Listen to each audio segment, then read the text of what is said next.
I'm going to try to talk about three main themes. One is why digital? Because I think it's important, even though I'm speaking to this audience, we reiterate the importance of digital health and digital transformation.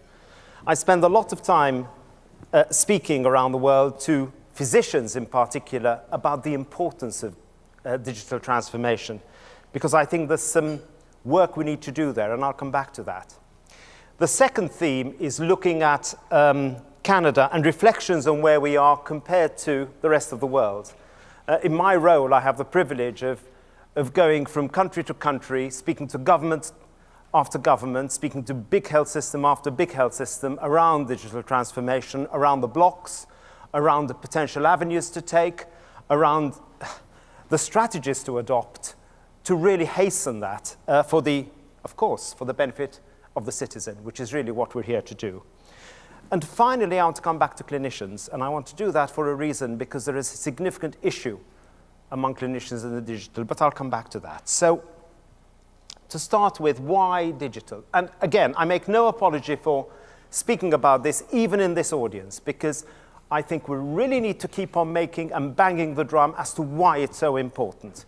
This comes from a recent meeting at WHO, this statement, and I mean, I don't need to read it to you, I don't need to say anything other than that, but you know, the intention is really for the world to move to a digitization of its health and care services. And why is that?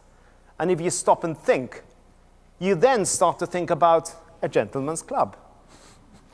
Because there's an old gentleman's club in England called the Athenaeum, which is just an old man's club, where they have some of the most beautiful libraries, and that's one of them.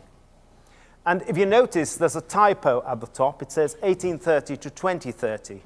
And I do apologize for that typo, because it should be to 2130, because it's an organization that never changes. All the information there, and it has 52 Nobel Prize winners as its members, is in those books, except, and it's very similar to the information we have around health and care.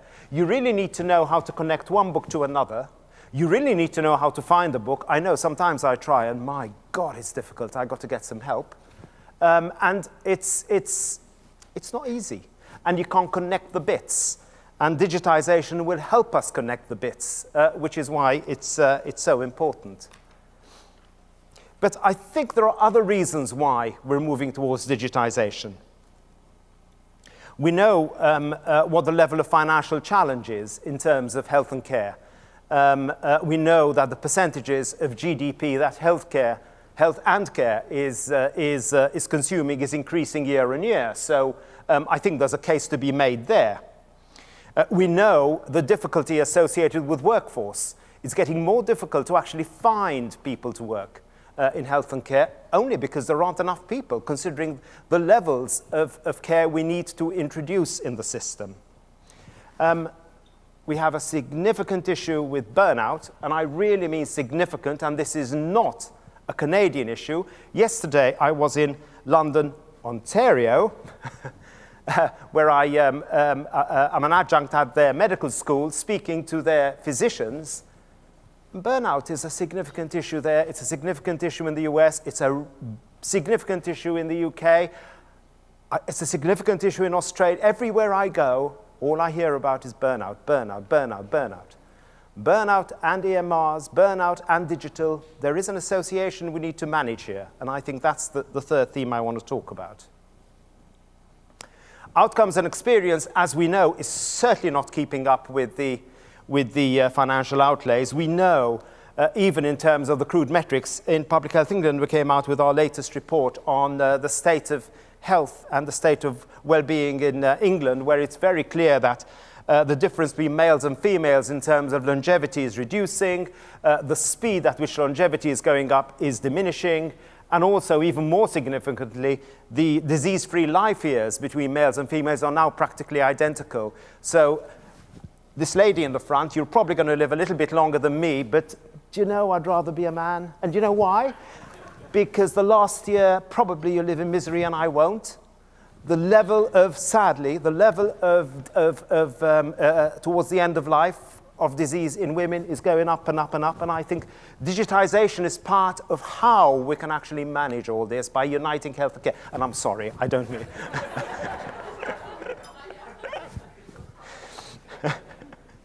and of course, then we have aging.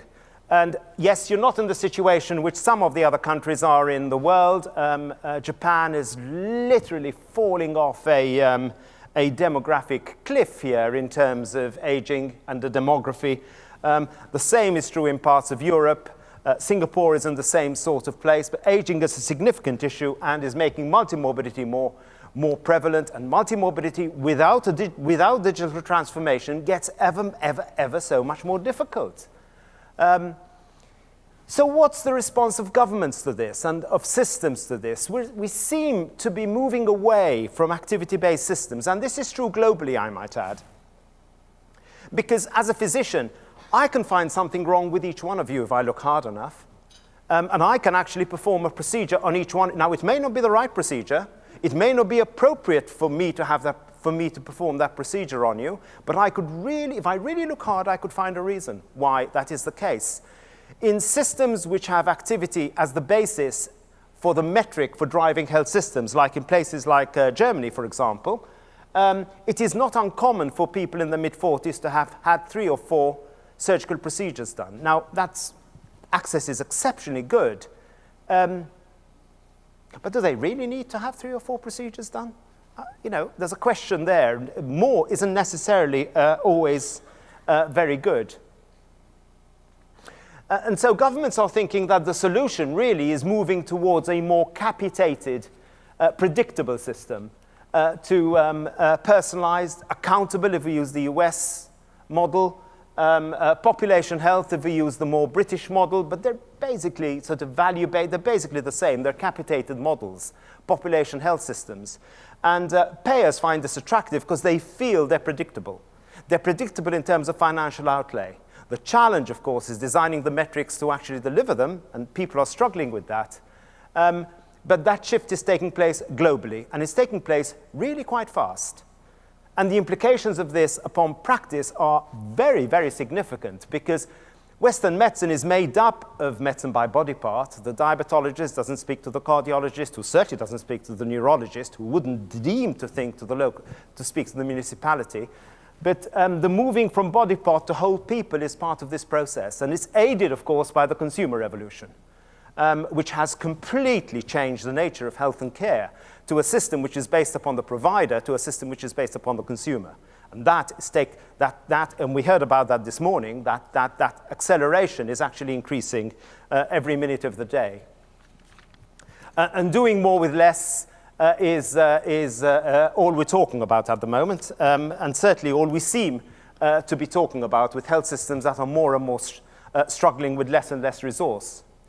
Together with the fact that we're even now starting to think of prevention and adoption in a different way. If you have a capitated system, prevention makes sense.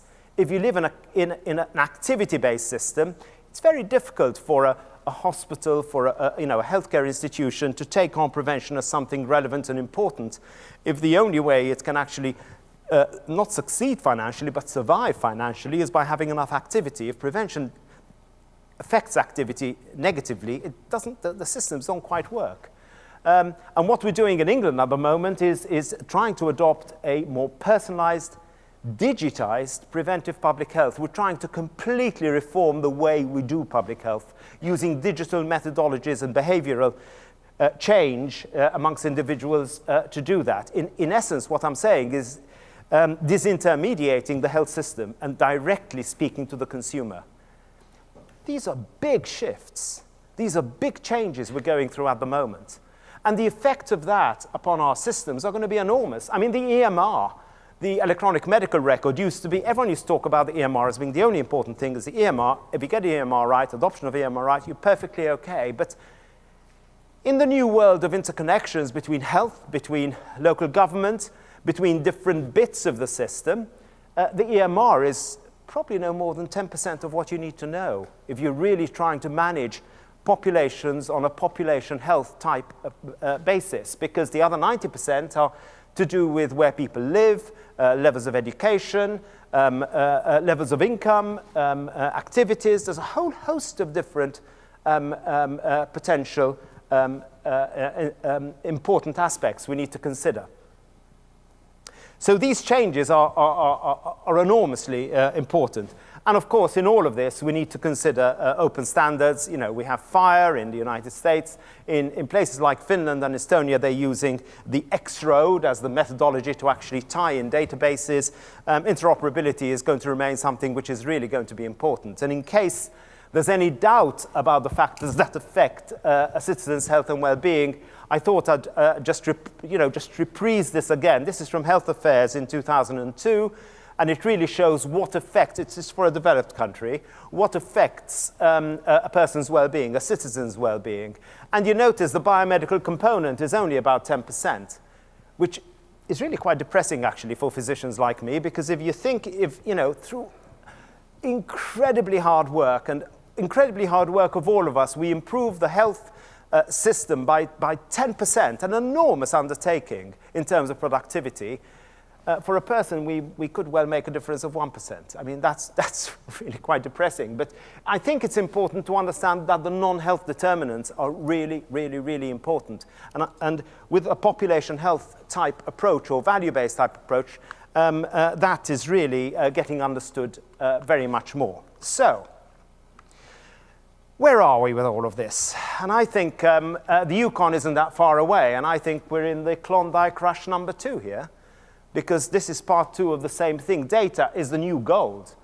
I think it's true to say that the big data players globally, in essence, are trying to build a new universe. And the question is, are we going to be part of that universe, or are we going to be bit players of that universe? And is it, what is our reaction to that? Because things are happening really quite quickly. If we look at where those where those new challenges are, they tend to be concentrated in places like the Far East and China, with Alibaba and Tencent, and also places like the United States, where we all know who the big players are. And those are the organizations which seem to be able to access the most data. Data is really important. There was a study last week from the University of Oxford, which Nigel Shadbolt was involved with, which looked at 950,000 apps on Google Play. And it looked at them all, and it looked at how activity was shared and how information was shared within those 950,000 apps. And it found that 88% of those apps shared data with Google, 43% shared data with Facebook, 34% shared data with Twitter, and 23% shared data with Microsoft. Whoa, that's globally. The numbers are staggering. So, there is an enormous level of interest for obvious reasons in data. And Europe is really trying to catch up. And there are some reasons for that, some good, and some, I think they literally are catch-up. As you know, in Europe, we have the GDPR, which is the legislation around the use of digital data, which includes authorization of data by an individual, the right to be forgotten, and also the fact that organizations can be faced with fines of 4% of their annual turnover if they get these things wrong. So industry is looking at this as a problem, but I don't think it's a problem. I think it's an opportunity, and there are some jurisdictions in Europe that have used it as an opportunity to really drive through digital awareness amongst their citizens. Places like Holland, in particular, are really interesting. The problems we have with GDPR in Europe is that GDPR came and overlaid itself upon existing legislation of each individual country, and the interpretation of that is so variable that in some places it's used sometimes for the reasons it shouldn't be used, and that in itself is a significant problem. And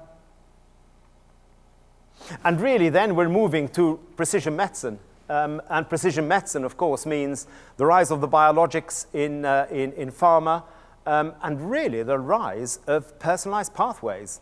And there are lots of implications around this. Instead of having evidence-based pathways of the 20th century model, we're now talking about evidence pathways for me, which could be different than the ones for you. which could be different to the ones for you. Now, how on earth are we going to manage that in a situation unless everybody's enjoined and connected around the process if we're really to deliver the best of health and care to populations? So, are we ready?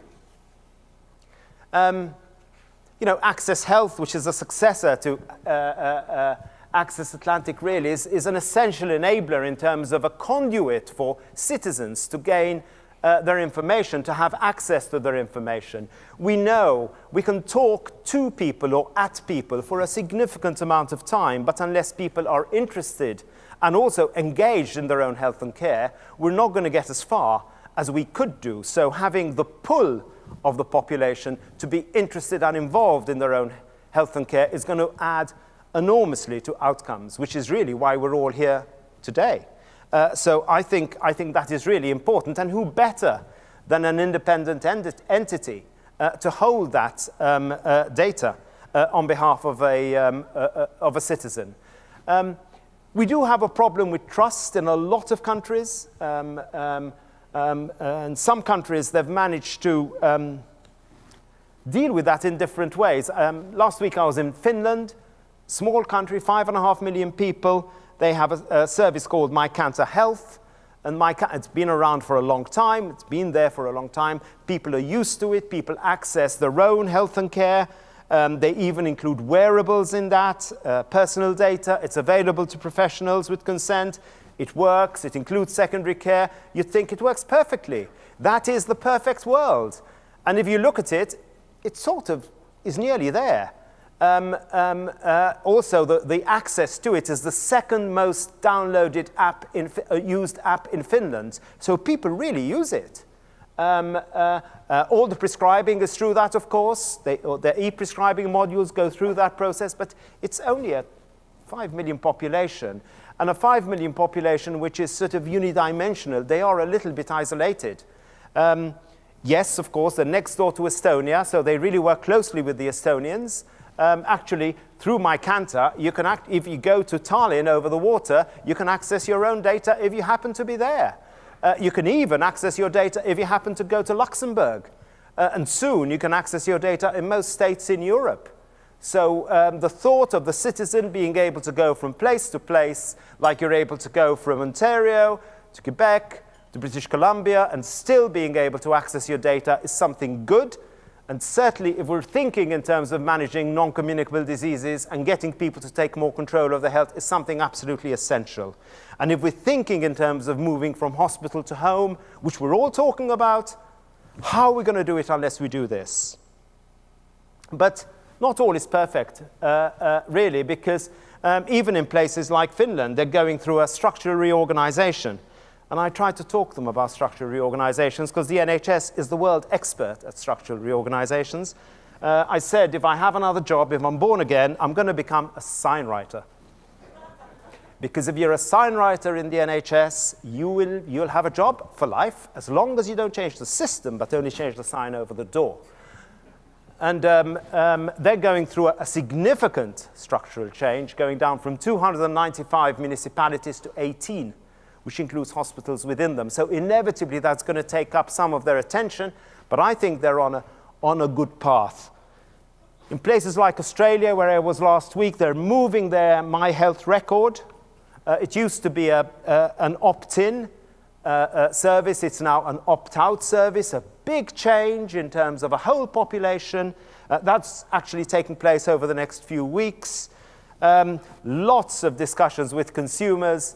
Again, the issue boils down to trust, trust, trust. People thinking, would the government really be looking at what I'm doing if I have my record? And to a degree, we have the same issue in Public Health England with our digitized public health approaches. We're really concerned about people's perception that people are going to be overseen, looked at. That isn't the case, but the question of trust is a really important one. And I think it would be silly for us not to be aware of it. So I think what you're doing is absolute essential step, and you need to do more of it, and you need to do it quicker. But I worry. I worry about a few things. One, the structural issues, the metrics. We really need to make sure the metrics start to point in the right way. We've been trying in England for too many years to actually turn the system into a system which is a more population-based type approach, and the metrics are all pointing towards activity. It just doesn't work. It doesn't work at scale. It works in little bits. 5% of the population will always do the right thing. 5% of the, but you can't do it on a whole nation basis unless you change the metrics. And then there's the clinicians. And this is the last bit, really, of what I want to talk about, which is the clinicians, because I believe there's some urgent work we need to do. But don't underestimate the speed at which this will take. And Amara's law is particularly important here. Roy Amara he died only, I think it's about 10 years ago. He was the president of the Institute of the Future. And he said, we tend to overestimate the impact of innovation in the short term and underestimate its impact in the long term. And that is really true. And I'm going to use a little example there in terms of the automotive industry in Germany. They're an enormous organization, BMW, Daimler, VW, Audi, 16 million cars in 2017, 20% of global sales, 66% of the premium brands. Whoa, what a business. I think they're in trouble because they have an enormous level of expertise around the internal combustion engine. They have an enormous amount of expertise around, that type of car. Do they know an awful lot about batteries? Do they know an awful lot about the Internet of Things and how it's connected? And with a system that's changing as rapidly, you could see even things that big change suddenly. So your challenge in Canada, I think, and I was worried about putting the iPhone moment there in my slide deck because of the history of BlackBerry, of course. I even talked about an iPhone moment in Finland, and I was going, God, they're going to hit me over Nokia. But, if we think in terms of what we have here, and I think it was demonstrated this morning, all the bits are in place, but they're not joined up. And actually, the iPhone, what it was, is the joining up of existing technologies into making something work very well together. And I think the time is right now to actually do that, because you've got the bits, you just need to connect them. And I think it's too good an opportunity for you not to do that. I said I'd just spend a few minutes talking about the clinicians because I think this is really, really important. I say that for a couple of reasons. One, I'm a clinician, but also because what I see and what I hear really worries me. And it seems to be accelerating, and the worry is getting more and more significant.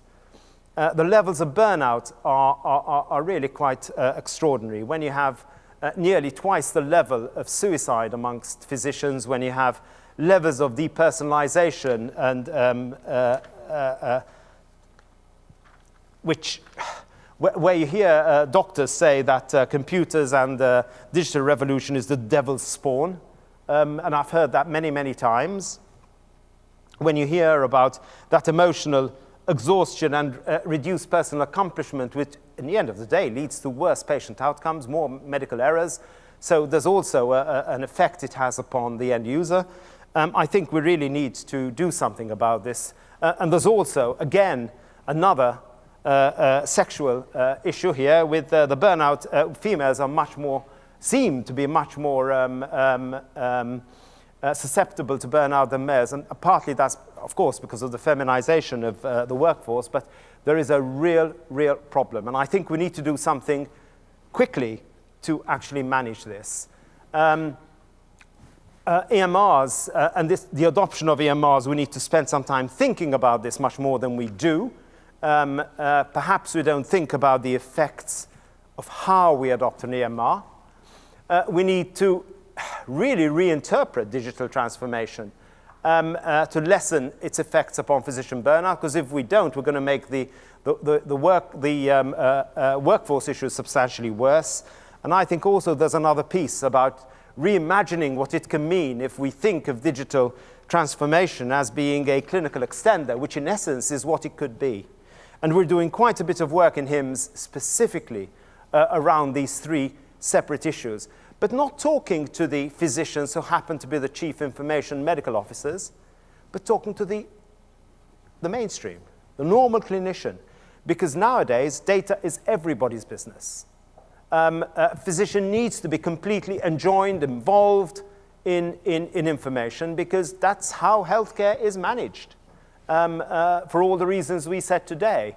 And there are things we can really do which will make a difference. For example, in EMRs.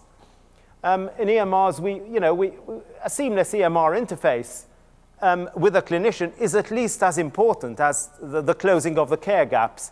I remember seeing EMRs where you're faced with an absolute sea of red flags when you open a clinical record. And if a patient comes to see you with a swollen knee, and all you can talk about to them is their weight, their height, their blood pressure and everything else, and in the time you don't talk about their swollen knee, I don't think they feel particularly good about it.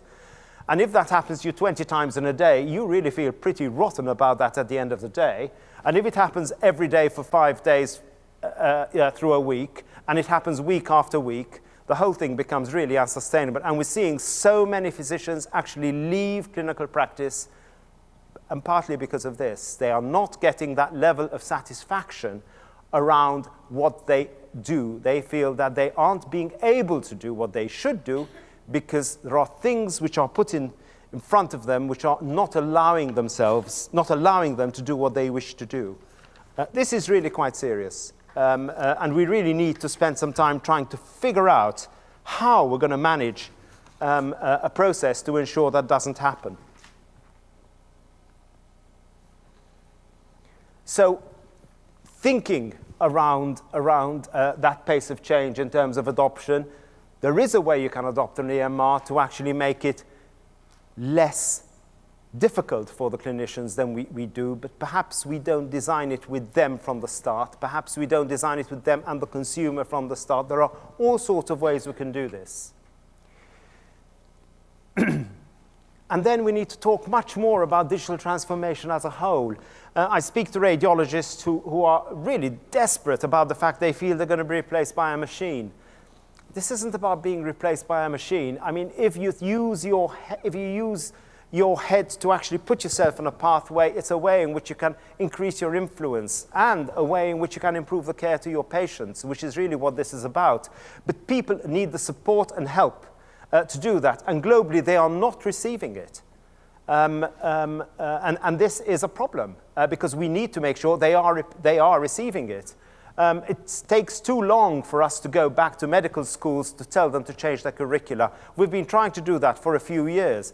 They're starting to do that now, but there's another 10 years before people actually get to the stage where they're practicing from medical school, by which time I have no idea where health and care will be, and perhaps our citizens and our populations will suffer. People don't understand what artificial intelligence is. People don't understand why cybersecurity is so important. And teaching people, assisting people, accompanying and partnering people around this process, around work-life intervention, can really make a difference in terms of managing that for populations. And finally, we need to start thinking about all the physicians again around how we actually manage their interface. We talk glibly about the importance of wearables, for example, but perhaps we don't consider what the effect of that is on a cardiologist, for example, who is constantly in a position where he is aware of every person's heartbeat in this room at any time, at any day. What happens to that person? How do they cope with that? What happens when they sleep? Have we thought through the governance of all these processes? What tends to happen is we add a pilot on a system that isn't working very well. And, you can have a leaky ship and you add a wonderful new superstructure on top, and it's still a leaky ship and a bad superstructure on top. Or as we do in the NHS with our wonderful opinions about unifying organizations to make something bigger, crap organization A plus crap organization B equals crap squared organization C. How one imagines that out of those two, one's going to create a beautiful edifice is beyond my comprehension. And of course, we don't. So this is important stuff, and I think we need to think about this far more. So I'm going to leave you with those thoughts. I've taken you on a quick little trip around where we are in healthcare and where we're going. But really, my sense is you're on the right path, only I think we need to accelerate that. We're very happy to be with you on the journey as HIMSS. I think it's important. This is something we need to share good practice globally, to share what's happening abroad with you, for you to pick up what's going on. But also, it's important for us to share what's happening here, and there are some damn good things happening here, and letting people know about them in other places. Canada is one of the places I always use in Public Health England for looking to everything from wellness to most things I do. When I want some evidence, I say, oh, let's look in Canada. We'll find it in Canada. You've researched everything in Canada. And it's true. You have researched everything in Canada. There are 200, I found 200 papers on wellness and healthy cities and all sorts of stuff, more than in any part of the world. It's all from Canada. But then, how much of it have you implemented at scale? I'll leave you with that thought. Thank you. Merci beaucoup.